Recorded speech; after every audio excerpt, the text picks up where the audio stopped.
سورہ یاسین شریف کا آغاز ہے۔ قرآن پاک کی ترتیب کے اعتبار سے اس کا نمبر 36 ہے، نزول کے اعتبار سے اس کا نمبر 41 ہے۔ سورہ یاسین شریف جس زمانے میں نازل ہوئی اس وقت نبی اکرم صلی اللہ علیہ وآلہ وسلم نے اعلانیہ تبلیغ دین فرمانا شروع فرما دیا تھا، اور اس کو بھی کچھ عرصہ گزر گیا تھا۔ ابتدا کے اندر اسلام کے پھیلنے کی رفتار بظاہر سلو محسوس ہوئی، کیونکہ جب بھی ابتدا میں کوئی کام کیا جاتا ہے تو اس کی رفتار سلو محسوس ہوتی ہے۔ آپ اگر کوئی عمارت بناتے ہیں تو اس کی بنیاد پختہ کرنے کے لیے کچھ وقت لگتا ہے، جب بنیاد بن جائے تو پھر عمارت کو بلند کرنا آسان ہے۔ تو ابتدا کے اندر بہت تھوڑے لوگ ایمان لائے، لیکن سورہ یاسین شریف اس زمانے میں نازل ہوئی کہ جب اسلام بڑی تیزی سے پھیلنے لگا اور بڑی تیزی کے ساتھ لوگ مسلمان ہونے لگے۔ چونکہ اس وقت کفار کا ہولڈ تھا، مکہ مکرمہ پر، مسجد الحرام پر انہوں نے قبضہ کیا ہوا تھا، تو کافر اس بڑھتی ہوئی تحریک کو روکنا چاہ رہے تھے، اور اس کے لیے مسلمانوں پر وہ بہت ظلم و ستم کر رہے تھے۔ اس زمانے میں سورہ یاسین شریف کا نزول ہوا، اور جب سورہ یاسین شریف نازل ہوئی اس وقت عالم یہ تھا کہ مسجد الحرام خانہ کعبہ کا طواف اور مسجد الحرام میں جا کر نماز پڑھنا مسلمانوں کے لیے بہت مشکل تھا۔ یہاں تک کہ نبی اکرم صلی اللہ علیہ وآلہ وسلم جب وہاں جا کے نماز پڑھتے تو کافر آپ کو بہت زیادہ اذیت و تکلیف پہنچاتے۔ ایسے عالم میں اس سورہ مبارکہ کا نزول ہوا، کیونکہ یہ جس وقت نازل ہوئی اس وقت 3 ایشو بہت زیادہ تھے۔ ایک تو کافر اللہ تعالیٰ کو ایک ماننے کو تیار نہیں تھے، وہ کہتے تھے اتنی بڑی کائنات ایک خدا نہیں چلا سکتا، نعوذ باللہ من ذالک۔ تو اس سورہ مبارکہ میں اللہ کی وحدانیت کا ذکر اور اس کے دلائل بیان کیے گئے، اور ان دلائل میں کائنات میں جو اللہ تعالیٰ کی قدرت کی نشانیاں ہیں اس کا ذکر کیا گیا۔ دوسرا ایشو کافروں کے لیے تھا، کافر کہتے تھے کہ یہ نبی عام بشر کی طرح ہے، اور یہ حضور کے کسی مقام و مرتبے کو ماننے کو تیار نہ تھے، تو حضور کی رسالت کا وہ انکار کرتے۔ تو اس سورہ مبارکہ میں بڑے دلائل کے ساتھ حضور کی رسالت کا بیان ہے اور قرآن کے سچی کتاب ہونے کا بیان ہے۔ تیسرا ایشو جو اس وقت کافروں کے لیے تھا وہ یہ تھا کہ کافر یہ کہتے تھے کہ مر کر جب مٹی میں مل جائیں تو اس وقت ہم دوبارہ پھر کیسے زندہ ہوں گے۔ یعنی یہ 3 باتیں تھیں جس سے کافر بہت شور مچا رہے تھے، اور دیگر کافروں کو اسلام سے روکنے کے لیے وہ پروپیگنڈا کرتے۔ ان تینوں باتوں کا جواب سورہ یاسین شریف میں دیا گیا۔ اس میں 83 آیتیں ہیں، 83 اور 5 رکوع ہیں۔ یاسین شریف کے فضائل ہم آپ کے سامنے عرض کرتے ہیں، اس لیے کہ لوگ اب ذرا نادانی کی طرف بڑی تیزی کے ساتھ جا رہے ہیں۔ اول تو لوگ قرآن کی طرف آتے نہیں ہیں، اور جو لوگ قرآن کے نام پر درس کرتے ہیں ان میں سے ایک ایسی لوگوں کی تعداد ہے کہ جو قرآن کے نام پر لوگوں کو گمراہ کرتے ہیں۔ قرآن کا درس دیتے ہوئے اپنی عقل سے کام لے کر وہ حدیثوں کا انکار کرتے ہیں۔ اب چونکہ یہ مشہور ہے کہ یاسین قرآن کا دل ہے، تو وہ اس حدیث کا انکار کرتے ہیں اور مذاق اڑاتے ہیں اور کہتے ہیں کہ قرآن کوئی جسم ہے کہ اس کا دل ہو۔ حالانکہ جب حدیث میں یہ الفاظ موجود ہیں تو اعتراض کا تو سوال ہی پیدا نہیں ہوتا۔ مومن ماننے کے لیے تیار ہوتا ہے، وہ اپنے عقل کے گھوڑے نہیں دوڑاتا۔ اگر عقل میں فہم اور دانش آ جائے، وہ حضور کے فرمان کو سمجھ جائے تو یہ عقل کی سعادت ہے، اور نہ سمجھ سکے تو یہ عقل کی کمزوری ہے، اس کا قصور ہے۔ حضور کے سارے فرمان سچے ہیں، تو اس میں کوئی تعجب کی بات نہیں۔ یاسین قرآن کا دل ہے، اس سے مراد یہ ہے کہ قرآن کا یہ مرکز ہے۔ قرآن میں 3 باتوں پر سب سے زیادہ زور دیا گیا، وحدانیت پر، رسالت پر اور قیامت پر۔ تو یوں سمجھیں کہ دل سے مراد یہ ہے کہ یہ قرآن کا ایسا خلاصہ ہے کہ جو اسے سمجھ لے وہ قرآن کے مفہوم کو سمجھ لے گا۔ ارشاد فرمایا حدیث پاک میں، یہ حدیث امام احمد نے 5ویں جلد، مسند امام احمد 5ویں جلد صفحہ نمبر 26-27، ابو داؤد کتاب الجنائز باب نمبر 20، نسائی ابن ماجہ کتاب الجنائز باب نمبر 4۔ معقل بن یسار اس حدیث کے راوی ہیں۔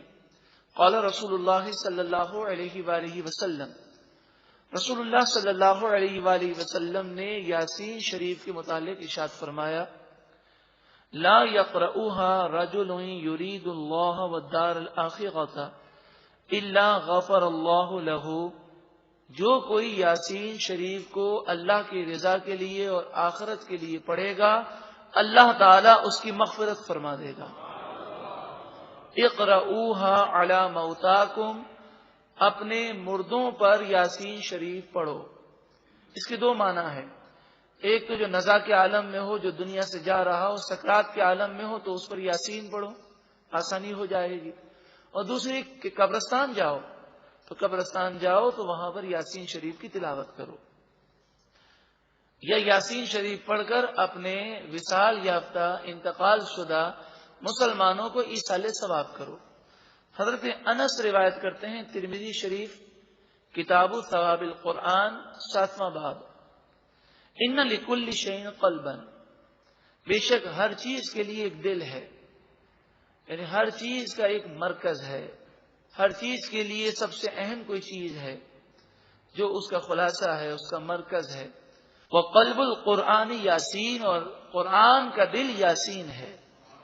ومن قرأ یاسین كتب اللہ بقراءتها قراءة القرآن 10 مرات، جو یاسین کو 1 مرتبہ پڑھے گا، سورہ یاسین شریف 1 مرتبہ پڑھنے کی وجہ سے اللہ تعالی اسے 10 قرآن کا ثواب عطا فرمائے گا۔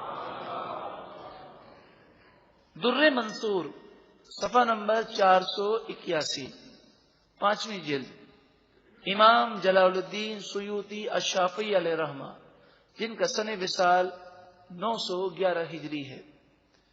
آپ کی یہ تفسیر جو تفسیر بالاحادیث ہے، یعنی حضور کے فرمان، صحابہ و تابعین کے فرمان کی روشنی میں یہ تفسیر لکھی گئی، دارالکتب العلمیہ بیروت لبنان کے نسخے کے مطابق صفحہ نمبر 481، 5ویں جلد میں یہ بات لکھی ہے، جس کا ترجمہ یہ ہے کہ جو یاسین شریف پڑھتا ہے، یاسین شریف اپنے پڑھنے والے کے لیے دنیا اور آخرت کی بھلائیوں کو جمع کرتی ہے، دنیا اور آخرت کی مصیبتوں کو دور کرتی ہے، دنیا اور آخرت کے خوف کو دور کرتی ہے، ہر برائی اور ہر شر کو دور کرتی ہے، اس کی ہر ضرورت کو پوری کرتی ہے۔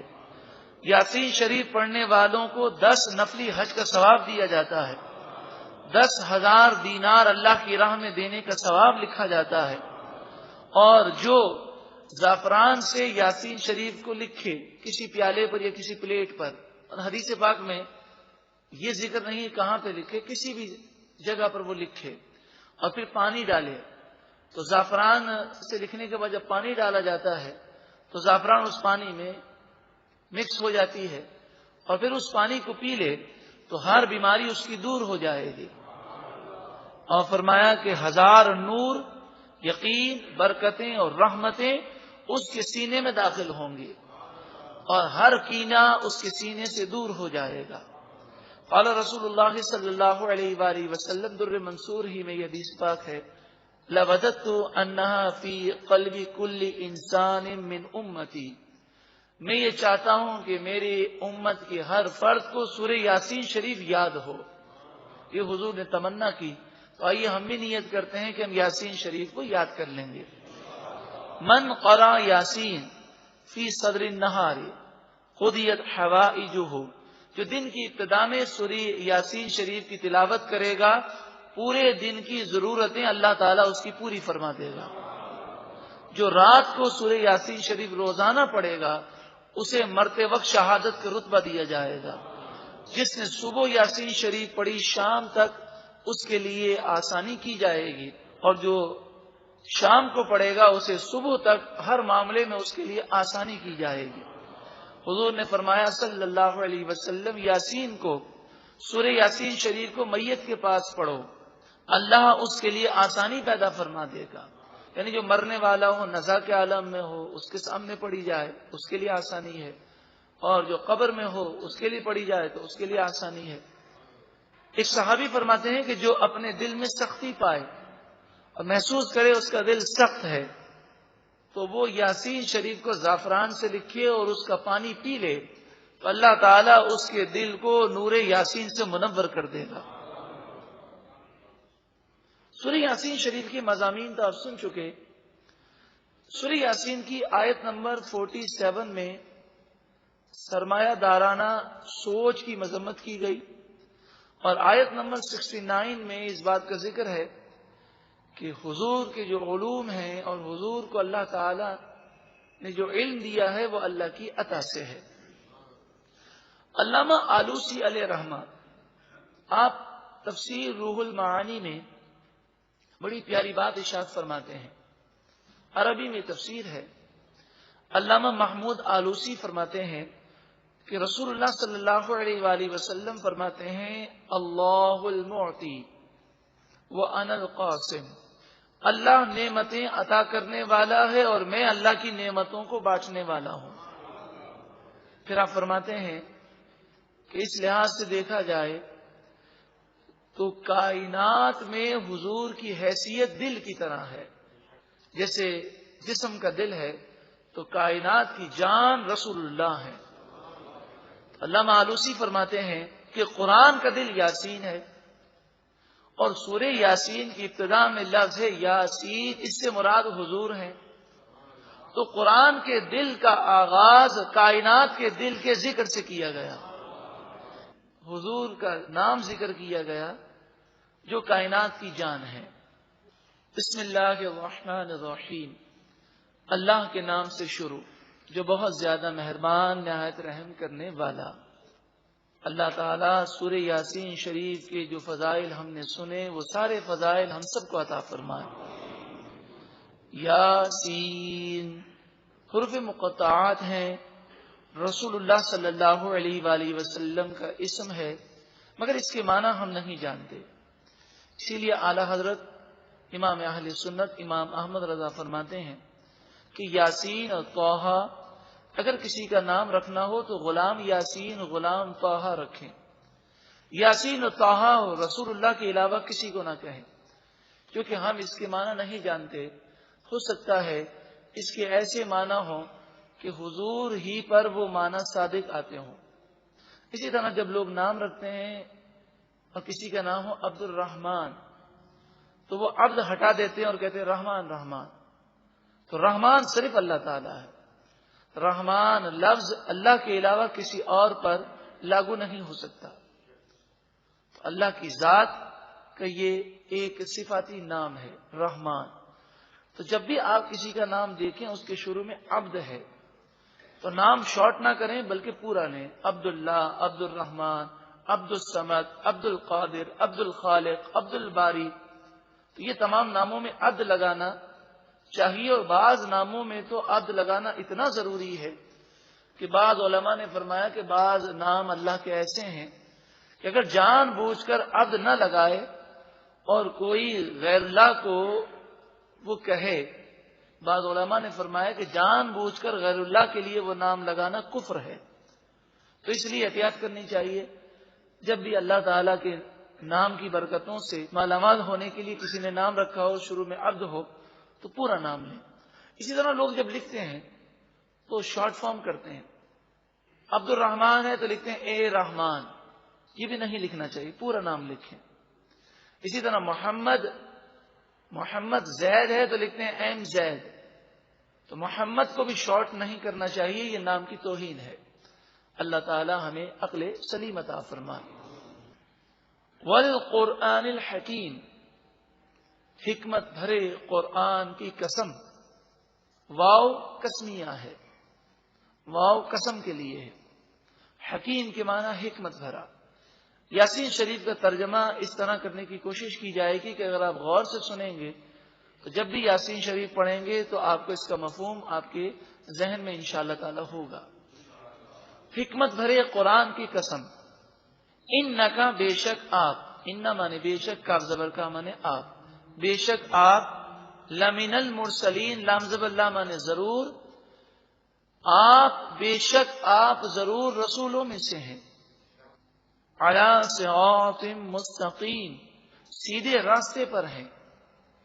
عنایت کا شان نزول اس طرح ہے کہ جب کافروں نے یہ کہا لست مرسلا، جس کا ذکر سورہ رعد آیت نمبر 43 میں ہے، کہ کافروں نے کہا کہ آپ رسول نہیں ہیں، تو حضور جواب دیں اللہ رب العالمین نے کیسا کرم کیا اور اپنے محبوب سے کیسی محبت فرماتا ہے کہ کافروں کے اعتراض کا جواب اللہ نے خود دیا اور فرمایا مجھے حکمت بھرے قرآن کی قسم ہے، بے شک آپ ضرور رسول ہیں۔ یہ کافر کہتے ہیں لست مرسلا، آپ رسول نہیں ہیں، یہ کہتے ہیں نہیں بلکہ آپ تو سچے رسول ہیں، اور آپ کو یہ بھٹکا ہوا کہتے ہیں نعوذ باللہ من ذالک، آپ تو ہمیشہ سے سیدھے راستے پر ہی ہیں۔ تنزیل العزیز الرحیم، تنزیل کے معنی اتارنا، عزیز کے معنی غالب، رحیم کے معنی مہربان، غالب مہربان پروردگار کی طرف سے یہ قرآن اترا ہوا ہے۔ لتنذر قوما ما انذر آباؤہم، تاکہ آپ ڈرائیں اس قوم کو، لام ذلی مانے تاکہ تنذر آپ ڈرائیں، قومن اس قوم کو، ما انذر آباؤہم جن کے باپ دادا ڈرائے نہ گئے، فہم غافلون پس وہ غافل ہیں۔ مراد یہ ہے کہ جن کے پاس صدیوں سے کوئی نبی نہیں آیا تو آپ پر قرآن نازل ہوا تاکہ آپ انہیں اللہ کے عذاب سے ڈرائیں۔ لقد حق القول، ضرور بے شک بات ثابت ہو چکی، لقد ضرور بے شک، حق ثابت ہو چکی، قول بات، ضرور بے شک بات ثابت ہو چکی، علی اکثرہم ان کے اکثر لوگوں پر، فہم لا یؤمنون پس وہ ایمان نہیں لائیں گے۔ مراد یہ ہے اکثر کافر تباہ ہو چکے ہیں، ان کے دل گناہ کر کر کے سخت ہو کر تباہ ہو گئے ہیں، لہذا اب انہیں ایمان نصیب نہیں ہوگا۔ اللہ تبارک و تعالی اپنے علم ازلی سے جانتا ہے کہ کیا ہونے والا ہے۔ ڈاکٹر کسی مریض کو دیکھتا ہے، پھر وہ ٹیسٹ کرواتا ہے اور ٹیسٹ کر کے وہ کہہ دیتا ہے کہ یہ لا علاج مریض ہے۔ ڈاکٹر کے ٹیسٹ غلط ہو سکتے ہیں، اس کا کہنا غلط ہو سکتا ہے، لیکن رب العالمین ان کافروں کی دلی کیفیات کو جانتا ہے اور وہ جانتا ہے کہ یہ ایمان اب نہیں لا سکیں گے، گناہ کر کے ان کے دل تباہ ہو چکے ہیں۔ سورہ سجدہ آیت نمبر 13 میں بھی اس قول کا ذکر ہے کہ اللہ تعالیٰ نے یہ پہلے ہی فرمایا لَأَمْلَأَنَّ جَهَنَّمَ مِنَ الْجِنَّةِ وَالنَّاسِ أَجْمَعِينَ، کہ اگر لوگوں نے نافرمانی کی تو مجھے کوئی پرواہ نہیں، میں انسانوں سے اور جنات سے جہنم کو بھر دوں گا۔ اور سورہ صاد آیت نمبر 84 میں ہے کہ اللہ رب العالمین نے شیطان سے فرمایا، جب شیطان نے کہا کہ میں تیرے بندوں کو بہکانے کی کوشش کروں گا تو رب العالمین نے فرمایا میں کسی کا محتاج نہیں ہوں۔ لَأَمْلَأَنَّ جَهَنَّمَ مِنْكَ وَمِمَّنْ تَبِعَكَ مِنْهُمْ أَجْمَعِينَ، اے شیطان تو سن لے، میں تجھ سے اور تیرا کہنا ماننے والوں سے جہنم کو بھر دوں گا۔ وہ قول، وہ بات ان پر ثابت ہو گئی، انہوں نے جہنم میں جانے والے کام کیے۔ اِنَّا جَعَلْنَا فِي أَعْنَاقِهِمْ أَغْلَالًا، بے شک ہم نے ان کی گردنوں میں طوق ڈال دیے۔ طوق کے معنی یہ ہے، آپ نے دیکھا ہوگا کسی کی گردن کا اگر موہرا ہل جائے تو وہ گلے کے اندر ایک پٹا باندھتے ہیں اور اس پٹے کی وجہ سے وہ اپنے سر کو جھکا نہیں سکتے، تو فرمایا کہ ان کے گلے میں کفر کا پھندا ہے، اور ایسا پھندا پھنسا ہوا ہے کہ جس کی وجہ سے ان کا چہرہ اوپر اٹھا ہوا ہے۔ یہ غرور و تکبر کی وجہ سے وہ نیچے نہیں دیکھتے، جھکنے کو تیار نہیں ہے۔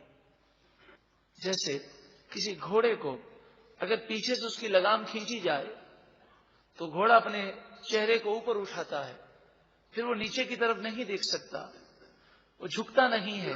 اسی طرح یہ کافر اللہ کی بارگاہ میں جھکنے کو تیار نہیں ہے۔ فَهِيَ إِلَى الْأَذْقَانِ، تو گلے میں یہ پھندا ایسا ہے کہ یہ پھندا ان کی تھوڑی تک پہنچنے والا ہے۔ اذقان کے معنی تھوڑی۔ آپ جانتے ہیں کہ جب پھندا یہاں تک پہنچ جائے گا تو کیا ہوگا؟ فَهُمْ مُقْمَحُونَ، اسی لیے منہ کو اوپر کی طرف یہ اٹھائے ہوئے ہیں، اللہ کی بارگاہ میں جھکتے نہیں ہیں۔ تو یہ غرور کفر کا ہے، کفر نے انہیں جھکنے سے روک دیا۔ وَجَعَلْنَا، اور ہم نے کر دیا، مِن بَيْنِ أَيْدِيهِمْ سَدًّا، سدن کے معنی دیوار، روک، رکاوٹ، ہم نے ان کے آگے رکاوٹ کر دی۔ وَمِن خَلْفِهِمْ سَدًّا، اور ان کے پیچھے رکاوٹ دیوار بنا دی۔ فَأَغْشَيْنَاهُمْ، پس ہم نے انہیں اوپر سے ڈھانپ دیا۔ آپ سوچیں چاروں طرف سے دیوار ہو اور اوپر سے بھی اگر چھت لگا دی جائے تو کوئی سراغ بھی نہ ہو تو کیا کوئی اس سے نکل سکتا ہے؟ کیا اسے کچھ نظر آتا ہے؟ فَهُمْ لَا يُبْصِرُونَ، پس انہیں کچھ سوجھتا نہیں ہے، وہ کچھ دیکھ نہیں سکتے۔ مراد یہ ہے کہ کفر کر کر کے انہوں نے اپنے آپ کو ایسا تباہ کر لیا ہے کہ اب وہ کوئی نصیحت سننے کو تیار نہیں ہے۔ اگر مسلمانوں میں سے کسی کا یہ عالم ہو کہ نصیحت کی باتیں اس پر اثر نہ کریں تو اسے ڈرنا چاہیے کہ کہیں گناہوں کی وجہ سے اللہ مجھ سے ناراض تو نہیں، کیونکہ اللہ جس سے ناراض ہو جائے پھر اسے ہدایت کی توفیق نہیں ملتی۔ رونا چاہیے، اللہ کی بارگاہ میں دعائیں مانگنی چاہیے کہ پروردگار تو میرے دل کو نرم کر دے، نور کر دے، دوری کو دور کر کے اپنا قرب عطا فرما دے۔ وَسَوَاءٌ عَلَيْهِمْ أَأَنذَرْتَهُمْ، سوا کے معنی برابر، اور برابر ہے ان کافروں پر۔ أَأَنذَرْتَهُمْ أَمْ لَمْ تُنذِرْهُمْ، آپ انہیں ڈرائیں نہ ڈرائیں، لا یؤمنون، وہ ایمان نہیں لائیں گے۔ جیسے ایک مریض اپنی غلطیوں کی وجہ سے اپنے جسم کو تباہ کر چکا، اب دوائی دیں یا نہ دیں اس کو شفا نہیں ملے گی، تو اس کا اپنا قصور ہے۔ تو اسی طرح یہ پتھریلی زمین ہے، جتنی بھی رحمت کی بارشیں ان پر ہوں یہاں سے کوئی سبزہ نہیں اگے گا، یہ ہدایت یافتہ نہیں ہوں گے، ان کے دل تباہ ہو چکے ہیں۔ ان آیات کا شان نزول اس طرح ہے کہ نبی اکرم صلی اللہ علیہ وآلہ وسلم مسجد الحرام میں جا کر نماز ادا کیا کرتے اور کافر بے ادبی کرتے۔ تو ایک موقع پر ابو جہل نے یہ کہا، اب اگر میں نے انہیں نماز پڑھتے ہوئے دیکھا تو میں سجدے کے عالم میں بھاری پتھر مار کر ان کے سر کو نعوذ باللہ من ذالک کچل دوں گا۔ پھر حضور نماز کے عالم میں جب سجدے میں گئے تو آپ کی عادت کریمہ تھی کہ سجدہ بڑا طویل فرماتے، تو اس نے بہت بھاری پتھر لیا اور پتھر لے کر حضور کی بارگاہ میں پہنچا، اور اس برے ارادے سے، اور جب اس نے پتھر کو یوں اوپر اٹھایا تو یہ پتھر اس کی گردن سے چپک گیا، اور اس کا ہاتھ ایسا گردن سے چپک گیا کہ وہ اس کو نہ ہلا سکا نہ نیچے لا سکا۔ پھر گھبرا کر پیچھے آ گیا اور کہنے لگا کہ ایسا ہو گیا تو کافر مذاق اڑانے لگے اور کہنے لگے تو بزدل ہے، تجھ پر خوف طاری ہو گیا۔ دوسرا کافر کھڑا ہوا ولید بن مغیرہ، اور یہ نبی اکرم صلی اللہ علیہ وآلہ وسلم کی طرف بڑا پتھر لے کر، تو جیسے ہی حضور کے قریب پہنچا یہ اندھا ہو گیا، اور اسے حضور کے سجدے میں کی جانے والی تسبیح کی آوازیں تو آ رہی تھیں مگر اس سے کچھ نظر نہیں آ رہا تھا۔ گھبرا کر یہ پیچھے ہٹا، جب پیچھے ہٹا تو اس کی آنکھیں واپس آ گئیں، تو لوگوں نے اس کا مذاق اڑایا اور کہا تو بڑا بزدل ہے، خوف کی وجہ سے تیری آنکھیں چلی گئیں۔ پھر تیسرا شخص جو بہت زیادہ شور مچا رہا تھا اور کہہ رہا تھا کہ میں یہ کام کروں گا، یہ پتھر لے کر آگے بڑھا تو یہ تو ایسا گھبرا کر پیچھے بھاگا کہ آ کر یہ لوگوں کے سامنے گرا اور بے ہوش ہو گیا. جب اسے ہوش میں لایا گیا تو کہا کہ تو بڑا بہادر بنتا تھا, اصل کیا بات ہوئی؟ تو کہا جیسے ہی میں وہاں گیا تو خوفناک جانور وہاں پر مجھے نظر آیا جو میری طرف بڑھ رہا تھا اور مجھے وہ کہہ رہا تھا کہ میں تجھے کچا چبا جاؤں گا. تو اس خوف کے مارے میں بے ہوش ہو گیا. اس پر یہ آیتیں نازل ہوئی کہ اتنا سب کچھ دیکھنے کے بعد بھی یہ ایمان نہیں لائے, ان کے دل مردہ ہو چکے ہیں. انما تنذر من اتبع الذکر, آپ تو اسے ہی ڈر سناتے ہیں کہ جو نصیحت کی پیروی کرے, یعنی آپ کی نصیحتوں کا فائدہ وہی اٹھاتے ہیں جو نصیحتوں پر عمل کرتے ہیں.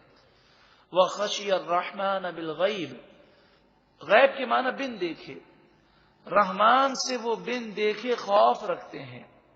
تو نصیحت انہی پر زیادہ اثر کرتی ہے جو نصیحت سن کر اپنی اصلاح کرتے ہیں اور اللہ سے ڈرتے ہیں. اے پروردگار تو ہمیں بھی نصیحت پر عمل کرنے والا اور تیرے خوف سے, تیرے عذاب سے ہمیں ڈرنے والا بنا. فَبَشِّرْهُ, فا کے معنی پس, بشرہ, اے محبوب آپ خوشخبری دیجئے, انہیں بشارت دیجئے جو رحمان عز و جل سے بن دیکھے ڈرتا ہے اور نصیحت پر عمل کرتا ہے, اسے آپ بشارت دیجئے بمغفرت, بخشش مغفرت کی بشارت دیجئے, وَأَجْرٍ کریم, اور عزت والے اجر یعنی جنت کی بشارت دیجئے.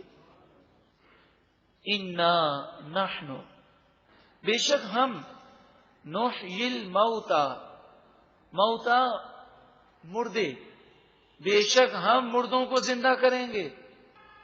تو تمہیں مرنا ہے اور مر کر اللہ کی بارگاہ میں پھر دوبارہ اٹھنا ہے. وَنَكْتُبُ مَا قَدَّمُوا, اور ہم لکھ رہے ہیں, وَنَكْتُبُ, ہم لکھ رہے ہیں, ما قدموا, جو نیکی یا برائی انہوں نے آگے بھیجی, جو گناہ کیے یا جو نیکی کی وہ ہم لکھ رہے ہیں. وَآثَارَهُمْ, اور جو انہوں نے آثار پیچھے چھوڑے, یعنی جو نیکی چھوڑ کر مرے اور جو گناہ چھوڑ کر مرے وہ بھی ہم لکھ رہے ہیں. یعنی انسان جو زندگی میں نیک اور برے اعمال کرتا ہے وہ تو لکھے جا رہے ہیں, لیکن دنیا سے جانے کے بعد بھی بسا اوقات نیکی باقی رہ جاتی ہے اور بسا اوقات گناہ باقی رہ جاتا ہے, جو سلسلہ وار چلتا رہتا ہے. وہ گناہ جاریہ ہے. انسان نے کسی کو غلط مشورہ دیا, گناہوں کی ترغیب دی, کسی کو جھوٹ بولنے اور جھوٹے اور حرام کاروبار کی طرف راہ دی, تو یہ تو مر جائے گا, لیکن جب تک وہ یہ گناہ کرتا رہے گا مرنے والے کے نامہ اعمال میں بھی گناہ لکھے جائیں گے. اور کسی نے کسی کو نیکی کی دعوت دی, یہ تو مر جائے گا, یہ تو دنیا سے چلا جائے گا. نیکی کرنے والا جب تک نیکی کرتا رہے گا اس کے نامہ اعمال میں بھی نیکیاں لکھی جائیں گی. مسلم شریف کتاب الزکات, باب الحث علی الصدقۃ ولو بشق تمرۃ, امام مسلم حدیث پاک ذکر کرتے ہیں. آپ فرماتے ہیں کہ مومن جو کسی نیکی کو ایجاد کرے تو جب تک نیکی ہوتی رہے گی اس کے نامہ اعمال میں ثواب لکھا جاتا رہے گا, لیکن نیکی کرنے والے کے نامہ اعمال میں کوئی کمی واقع نہ ہوگی.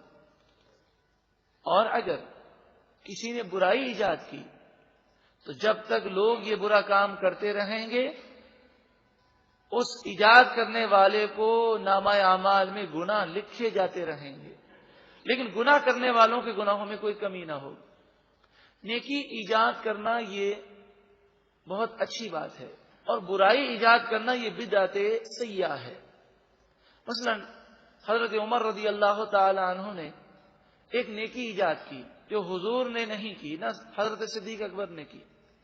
حضور صلی اللہ علیہ وآلہ وسلم نے نماز تراویح ادا کی مگر انفرادی طور پر. آپ نے صرف 3 دن زندگی میں صرف 3 دن تراویح کی جماعت فرمائی, اور صدیق اکبر کے دور میں بھی سب اپنی اپنی تراویح پڑھا کرتے تھے. حضرت عمر رضی اللہ تعالی عنہ نے یہ طریقہ ایجاد کیا اور آپ نے تمام لوگوں کو جمع کیا اور فرمایا الگ الگ پڑھنے سے تمہارے لیے یہ طریقہ اچھا ہے کہ ایک امام پڑھے اور تم سب سنو. اب وہ طریقہ آج تک رائج ہے. جتنے لوگ جماعت سے تراویح پڑھیں گے اور اس کی برکتیں پائیں گے، اس کا سارا ثواب حضرت عمر رضی اللہ تعالیٰ عنہ کے نامہ اعمال میں لکھا جائے گا. اسی طرح دیکھیں، حضور کے دور میں نہ مسجدوں کے محراب تھے، نہ مینار تھے، نہ قرآن پر زبر زیر پیش تھے، نہ قرآن کا ترجمہ کیا گیا. حالانکہ کئی ایسے ممالک فتح ہو چکے تھے حضرت عمر کے دور میں کہ جن کی زبان عربی نہیں تھی. حضرت عمر کا دور خلافت 10.5 سال، حضرت عثمان غنی کا دور خلافت 12 سال، حضرت علی کا دور خلافت 6 سال، پھر حضرت امام حسن ہیں، پھر حضرت امیر معاویہ ہیں، حضرت عبداللہ بن زبیر ہیں. کئی بزرگان دین کا دور گزرا مگر نہ قرآن کا ترجمہ ہوا، کسی اور زبان میں قرآن کا ترجمہ نہیں کیا گیا، نہ زبر زیر پیش لگے. مگر بعد میں یہ ایجاد کیا گیا. تو چونکہ شریعت میں اس سے منع نہیں ہے تو بدعت کا قاعدہ اور اصول سمجھ لیں کہ جو کام اللہ کے رسول نے نہ کیا ہو یا صحابہ نے نہ کیا ہو، بعد میں اگر کیا جائے تو وہ بدعت سیئہ نہیں بنتا، بلکہ بدعت سیئہ وہ چیز ہے جو اسلام قرآن و حدیث کے اصول کے خلاف ہو. ہر وہ نیا طریقہ جو قرآن و حدیث کے اصول کے خلاف ہو وہ بدعت سیئہ ہے. مثلا مزار پہ جا کر سجدہ کرنا بدعت سیئہ ہے، مزار کا طواف کرنا یہ بدعت سیئہ ہے، مزار کے سامنے رکوع کرنا یہ بدعت سیئہ ہے صاحب مزار کی تعظیم کے لیے. اسی طرح عورتوں اور مردوں کا مزارات پر اختلاط ہونا یہ بدعت سیئہ ہے. اسی طرح ایسی نعتیں پڑھنا کہ جس میں میوزک ہو، موسیقی ہو، اس کے ساتھ نعتیں پڑھنا یہ بدعت سیئہ ہے. ویلنٹائن ڈے، بسنت منانا یہ بدعت سیئہ ہے. آتش بازی جو 15 شعبان المعظم شب برات کو ہوتی ہے یہ بدعت سیئہ ہے، کیونکہ یہ وہ چیزیں ہیں جو بعد میں ایجاد بھی کی گئی اور شریعت کے خلاف بھی ہیں. اور اس کا نقصان یہ ہوگا کہ دیکھیں جب تک لوگ یہ عمل کرتے رہیں گے جس نے یہ ایجاد کی اس کے نامہ اعمال میں گناہ لکھا جاتا رہے گا. اللہ تبارک و تعالی ہمیں تمام برے کاموں سے محفوظ فرمائے اور ایسا کرنے سے بھی محفوظ فرمائے کہ ہمارے جانے کے بعد بھی گناہ ہوتے رہیں. تو ایسے عمل سے ہمیں اللہ بچائے. کسی کو ہم گناہ کی ترغیب نہ دیں، اگر خود گناہ کرتے ہیں تو کم از کم دوسروں کو تو بچائیں. وَنَكْتُبُ مَا قَدَّمُوا، اور ہم لکھتے ہیں جو انہوں نے آگے بھیجا، وَآثَارَهُمْ، اور جو انہوں نے پیچھے چھوڑا، نیکی یا برائی. وَكُلَّ شَيْءٍ أَحْصَيْنَاهُ فِي إِمَامٍ مُبِينٍ، اور ہر چیز ہم نے لکھ رکھی ہے ایک روشن بیان کرنے والی کتاب یعنی لوح محفوظ میں، اور نامہ اعمال جو بندے کے ہیں اس میں بھی نیکی اور برائی لکھی جاتی ہے. اس آیت کریمہ کے شان نزول کے بارے میں مسلم شریف کتاب المساجد امام مسلم یہ لکھتے ہیں کہ بنو سلمہ کا قبیلہ مسجد نبوی سے کافی دور تھا، تو انہوں نے یہ خیال کیا کہ مسجد نبوی شریف کے پاس اپنے گھر لے لیں. ان کا قبیلہ اس مقام پر تھا جہاں آج کل مسجد قباء ہے. تو مسجد قباء سے اب سوچیں کہ مسجد نبوی کے لیے وہ آتے، اتنا فاصلہ ہوتے کرتے، اور بسا اوقات 5 نمازوں کے لیے آتے، تو ذرا انہیں مشکل ہوتی. تو انہوں نے کہا کہ مسجد نبوی شریف کے پاس کچھ جگہ خالی ہیں تو ہم وہ خرید لیں. تو آپ نے بنو سلمہ سے فرمایا، رسول اللہ صلی اللہ علیہ وآلہ وسلم نے، کہ مسجد میں آنے کے لیے جتنے قدم چلے جاتے ہیں ہر قدم پر اللہ تعالیٰ نیکی عطا فرماتا ہے. تو بنو سلمہ نے مسجد نبوی شریف کے قریب گھر لینے کا ارادہ چھوڑ دیا. وآثارہم سے مراد قدم کے نشانات بھی ہیں. مسلم شریف کتاب الوصیت میں ہے کہ 3 چیزیں ایسی ہیں کہ انسان مر جاتا ہے لیکن اس کا ثواب جاری رہتا ہے. ایک ہے علم کہ جس سے لوگ نفع اٹھاتے رہیں، کسی کو اچھی باتیں بتائیں، علم کی باتیں بتائیں، کتابیں لکھیں یا کسی کو پڑھایا. دوسری چیز ہے، اچھا علم کے اندر یہ بھی چیز یاد رکھیں کہ مدرسے میں تعاون کرنا، کتابوں میں تعاون کرنا، دین میں تعاون کرنا، یہ بھی علم میں تعاون کرنا ہے. مثلا کسی کو آپ نے کیسٹ دی، بیان کیا، وہ جب تک سنتا رہے گا انشاءاللہ تعالی ثواب ملتا رہے گا۔ انڈیا کے اندر کسی نے یادگار رمضان کی سی ڈی کسی کو پہنچائی، تو انہوں نے یادگار رمضان کی سی ڈی سنی اور اسے تقریباً 1000 کی تعداد میں کاپی کروا کے لوگوں میں تقسیم کی۔ اب دیکھیں جس نے دی اس کے لیے تو ثواب جاریہ ہو گیا۔ دوسری چیز ہے دعا، کہ جو مرنے کے بعد اس کی نیک اولاد اپنے باپ اور ماں کے لیے دعا کرے تو اس دعا کی برکت سے ماں باپ کو نیکی ملتی ہے اور ان کے درجات بلند ہوتے ہیں۔ اور تیسری چیز ہے صدقہ خیرات، کہ وہ صدقہ جاریہ، کہ مرنے والا مسجد، مدرسہ، کنواں، ہسپتال بنا کر گیا، جب تک لوگ فائدہ اٹھاتے رہے اس کو ثواب ملتا رہے گا۔